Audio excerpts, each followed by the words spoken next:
Oh Santísima Virgen María, Madre de Dios y Madre mía, te doy gracias por haberte dignado aparecer sobre el Monte Bérico y te agradezco por todas las gracias que les brindas a todos los que acuden a vos. Nadie jamás te ha suplicado en vano.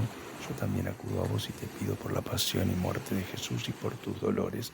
Cobíjame, oh Madre misericordiosa, bajo tu manto, que es un manto maternal. Concédeme esta gracia particular que te pido y protégeme de todo mal, especialmente del pecado, que es el mal más grave. Concédeme, oh María, Madre mía, que siempre goce de tu protección amorosa en esta vida y aún más en la muerte, para que así pueda verte en el cielo para agradecerte y bendecirte por los siglos de los siglos.